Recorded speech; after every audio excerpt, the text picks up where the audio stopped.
जबरदस्त एक आदमी की जो बहुत दानी था, उसका नाम था दानचंद। दानचंद तो मस्ती में लग दिया था नाम, निपट कंजूस था, ढेला ना दे किसी को। बीवी ने बोला दानचंद पूरी जिंदगी हो गई, अब जाने की बारी है, कुछ तो दान करो, कुछ तो साथ ले जाओ। उसने बोला दान नहीं होता, मेरा स्वभाव नहीं है, मैं क्या करूं। उसने बोला गंगा ही नहाओ, कुछ तो धुलेंगे। तो घर से 12 किलोमीटर दूर गंगा जी। उसने बोला चलो गंगा जी नहाने में कौन सा पैसा लगता है। पैदल पैदल गया 12 किलोमीटर, क्योंकि ऑटो करूंगा तो। गंगा जी पहुंचा। अब बोला वहां घाट पे जाऊंगा तो पंडा मिलेंगे, वो मांगेंगे। वो मैंने मुर्दा घाट गया कि वहां तो साला कोई झंझट नहीं, इतना कंजूस। अब कहते हैं कि भगवान को मस्ती सूझी। भगवान ने कहा ऐसा आदमी नहीं देखा। अब वो जैसे डुबकी मारने अंदर झुका, भगवान पंडा का रूप बना के सामने प्रकट हो गए। जैसे ही बाहर निकला, भगवान ने कहा जजमान की जय हो। उसने बोला तुम कौन हो। बोले हम पंडा हैं, बड़े संतोषी ब्राह्मण हैं, वैसे तो यहां कभी कभी आते हैं, तुम्हारे ऐसा भी कोई ना कोई कभी ना कभी आता है, साल साल भर का खाना दे जाता है। उसने बोला साल भर का हम तो नहीं दे सकते। बोला महीने का दे दो। बोला हम तो एक दिन का भी नहीं दे सकते। तो भगवान ने बोला कुछ तो देना पड़ेगा, पंडा बन के आए थे। बोले कुछ तो। उसने बोला चलो एक धेला देते हैं तुमको। उस जमाने में चलता था धेला। भगवान ने बोला चल तू धेला ही दे। बोला वो भी अभी नहीं है, उधार ले लो। भगवान ने बोला चल उधार ही टेक तो। उसने बोला उधार है फिर कभी देंगे। तो बोला ठीक है। गया वापस 12 किलोमीटर, थका हारा, 12 गया था 12 आया, थका आया, घर में आके सो गया।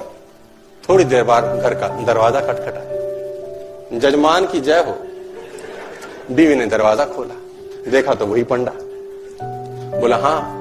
बोला वो आपके पति देव ने कुछ उधार लिया है, वो लेने आए। पत्नी ने आदमी को जगाया, जागो, किसी पंडा को कुछ कहने को दे आए थे। बोले हाँ। बोला आ गई हैं बाहर। बोले जाके कह दो कि उनका तबीयत खराब है। अब कंजूसी देखो।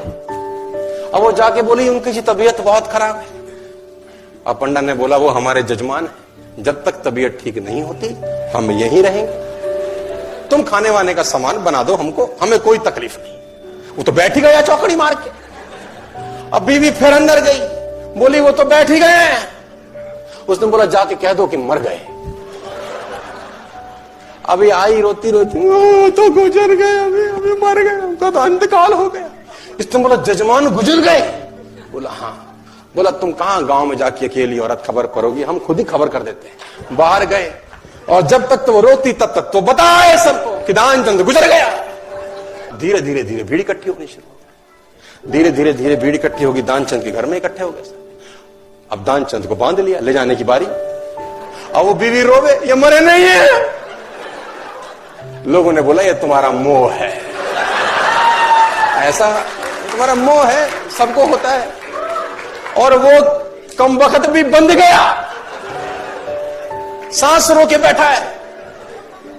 अब उसको ले जाने लगे, राम नाम सत्य है, और वो भी चल पड़ा। इतना निपट कंजूस, चिता पे रख दिया। भगवान ने बोला दुनिया हमसे हारती है, हम इससे हार गए। भगवान ने बोला ये मर जाएगा साला, कुछ देगा नहीं। भगवान ने बोला हम जजमान के कान में कुछ कहना चाहते हैं। लोगों ने बोला कह दो महाराज, अब तो बस तैयारी है। भगवान ने उसके कान में बोला आया हूं बैकुंठ से, तुझ संग नाता जोड़। मैं बैकुंठ से आया हूं, तेरे संग नाता हमने जोड़ा है, हम भगवान है, आंखें खोल।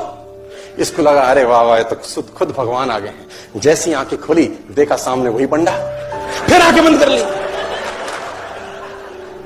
भगवान ने बोला भाई तू मांग ले, क्या मांगता है, तेरे से कुछ मांगने नहीं आए। इसने बोला हम तो कुछ नहीं चाहिए, बस धेला छोड़ दो और जाओ। तो इतना कंजूस।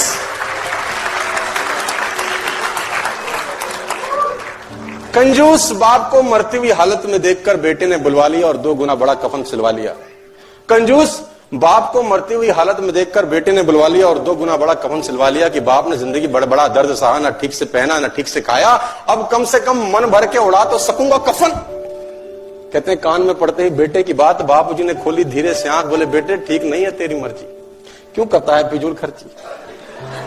इस कफन के आधे कपड़े से मेरी लाश ढकना, आधा संभाल के रखना, कपड़ा है रखा रहेगा, खराब नहीं जाएगा, तू जब मरेगा तेरे काम आएगा। इतनी कंजूसी।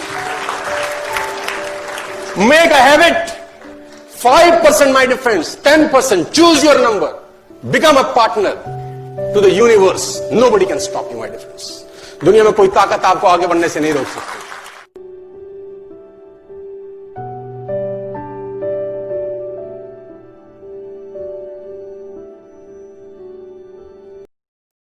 Share chat.